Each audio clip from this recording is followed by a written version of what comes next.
Over the past couple of weeks, I have been documenting the downfall of the Women's March and the complications within it.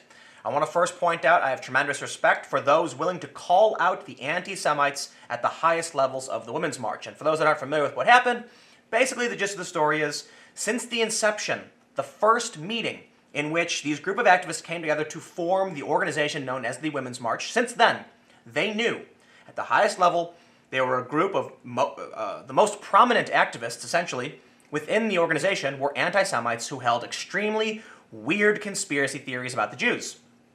Some of these people covered this up, and this was unveiled by Tablet magazine in an expose. The New York Times essentially confirmed it, actually going deeper, getting a statement from some of these people who said, you know what, yeah, they actually believe those things. So now it's all but confirmed. In the wake of this, Chicago Women's March canceled. Weirdly, there was a march in California that got canceled because it was overwhelmingly white. The core issue being that they felt there wasn't enough diversity in it. So it's not necessarily that they're like, hey, too many white people, but it's kind of the same thing in that they said there's not enough minorities. So that's a weird other thing. But now, quite possibly, the weirdest defense of anything, okay, I'm just going to say it. Apparently now there's anti-racist organizations are claiming Vladimir Putin yes, it's Putin. It's always Putin. Just point the finger to Russia. Russia did it. There we go. The Daily Wire made this story. This is from Ash Scow. And they played the game. Ash says, this man is behind the backlash. And I saw the story and said, what man could it possibly be who started this backlash against the Women's March? And yes, lo and behold, spoiler, I'm ruining the great article. It's Vladimir Putin, so let's read it. Women's March anti-Semites have a new defender who firmly believes this man is behind the backlash. A little clickbaity, but I get it. It's supposed to be funny. The Women's March has had a rough month. First, the Tablet published an article that confirmed the leaders of the group are anti-Semites. Yes, they are. And I'm glad this has come out. And I just want to mention Alyssa Milano, Deborah Messing, the Chicago organizers who have condemned this. You have my utmost respect. This caused a serious backlash against the organization, with the Washington State chapter dissolving in the wake of the news. Next, a New York Times article giving some of the Women's March organizers a chance to defend themselves and deny the Tablet article managed to again prove that the leaders of the group are anti-Semitic, with one claiming, I don't even want to read this, they claimed that white Jews as white people uphold white supremacy, targeting all Jews. The internal turmoil caused by these statements led the Chicago Women's March to cancel their march. A march scheduled in California was also canceled because those planning to attend the rally were overwhelmingly white. I think they actually have the story because I'm just going to pop over real quick because this is real. They said, up to this point, the participants have been overwhelmingly white, lacking representation from several perspectives in our community, so they actually canceled. And I actually saw, this is really interesting, there was a post on a feminist forum where someone asked straight up, a feminist, how is this not racist? And then all of a sudden you have all these people trying to justify how it is or isn't, and everyone's confused. Yeah, there's a problem when you try to bring every different ideology together and then you realize you can't, right? Because having anti-Semites at the front of an intersectional organization doesn't quite make sense, does it? Admittedly, they're also homophobic too, and transphobic, and they're also in front of this march. They lie and they claim they're not, but apparently, well, I say they claim they're not, but apparently they've been accused of that by other people as well. But don't worry, supporters of the march, because there's a new defender of the group, Karen Fleshman, the founder of Racy Conversations, an anti-racist organization, wrote on December 28th, what is this on? It's a Medium post, that she had interacted with some of the Women's March leaders who have made anti-Semitic statements, including Tamika Mallory and Linda Sarsour. Fleshman said she didn't witness a single act of anti-Semitism or exclusionary behavior the entire time she was with these members or at a protest organized by the group. Fleshman then submitted an analysis of who is really behind the campaign to fracture the Women's March, because as Fleshman wrote, powerful interests seek to splinter us. What or who is really causing the group to fall apart? It's apparently not the rampant anti-Semitism, but actually, okay, I'm going to read this, but actually Russian President Vladimir Putin. Oh my God, I don't want to read this quote. She said that she firmly believes Vladimir Putin is behind the campaign to tear apart the Women's March, Fleshman wrote, linking to an opinion article from the Washington Post claiming Russians targeted black voters in 2016. She claimed this tactic must be getting used against the Women's March. Look, you guys come to my channel every day. I do get headaches. I really do. Yesterday I had probably the worst headache of my life, because you have to imagine, I read this stuff all the time. And you know what? I'm doing 4 videos on this channel every day now, and 1 analysis, longer form, with a bunch of articles in it on my main channel. And I actually read substantially more than this every day, okay? And I pick the things I think are the most relevant. I have to read this kind of psychotic insanity every day, over and over again. And then when I choose, you know what, I'm going to do a video about this, I then have to read it again. Sometimes I don't read them because I want to have the reaction be natural. But my God, we are here. It is the first day of 2019. This article is from yesterday. Off to an excellent start.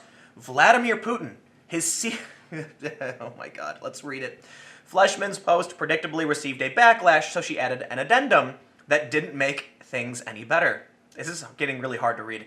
It was never my intent to portray Jewish critics of the Women's March leaders as Russian agents, and in so doing, play into the canard that Jewish people are foreign agents who are disloyal to America. Oh my God! In your effort to defend the Women's March, this article about Putin essentially played up another aspect of the anti-Jewish conspiracy. This is how absolutely psychotic everyone is being. Why am I starting 2019 in this way? Can I please make a video about puppies and ice cream? But that was, she said, but that was clearly my impact, and I am sorry. I hear you that my theory is particularly unwelcome at a time of rising anti-Semitism. As you point out, I have a lot to learn about anti-Semitism, and it's hard to accurately capture what is happening in this situation without an understanding of anti-Semitism, Fleshman wrote. But she then doubles down on her Russia theory, though she admits she has no evidence. She said that her theory...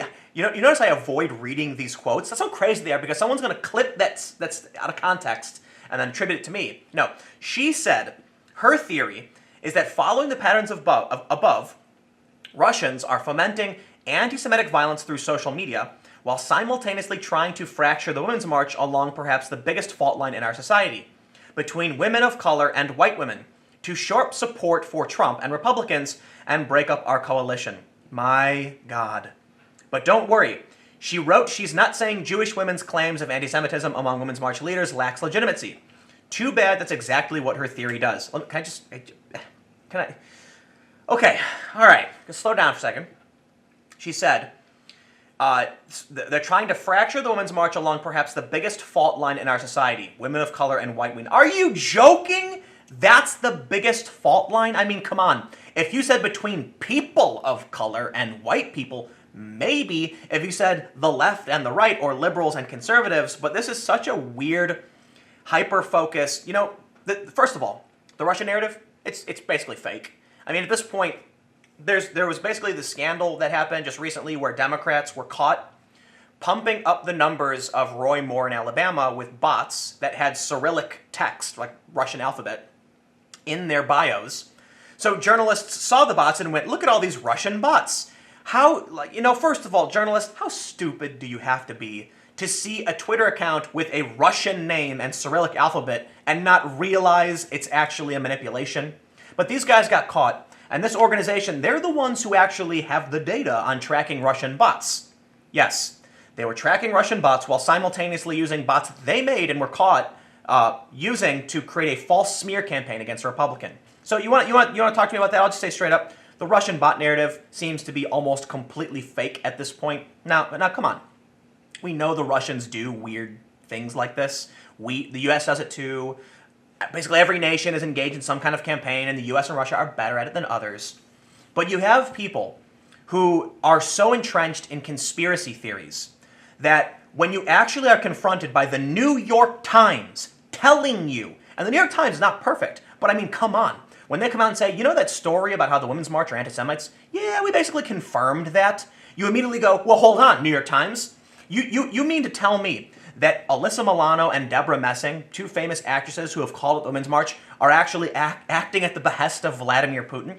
That's what they do. Literally, you have some of these journalists claiming that people I know who are just like bumbly old Trump supporters are somehow taking paychecks directly from Putin. It is a psychotic conspiracy theory. Let me just... Oh my God. I didn't think this was real. When I saw this article, on the Daily Wire. They said this man, and I'm assuming it's going to be like, oh, it's going to be like Farrakhan or somebody, you know, like somebody who's actually like influential. And then it turned out that it was a Medium post about Vladimir Putin, which then offended people by doubling down not only on the theory, but also being more anti-Semitic and implying that Jewish people are disloyal to America. Because that's another conspiracy theory about the Jews. I gotta tell you, I can't stand racism, I can't stand anti-Semitism, and what really bothers me is that there was a time when the left actually fought these things. And now the left is fractured. I firmly believe the culture war is an internal battle between the left. Because listen, when you talk about the right, the right's always opposed many of these left-wing things. So I imagine like conservatives are sitting back, you know, sipping their tea and pointing at the social liberals and anti-identitarians going, oh yeah, you go get them, boys. And then there's people like me, and there's some other like anti-SJW type YouTubers, not to say that I'm like in line completely with their views, but there are some Bernie Sanders supporting social liberal types, social democrat types, who fall in a similar bracket to me, who are battling with these people, anti-Semites, like conspiracy theorists leading these organizations. And what happens when I call them out? Well, their defense is to blame Putin. Yeah, you know what? Okay, I'm done with this one. I got more videos. Watch those.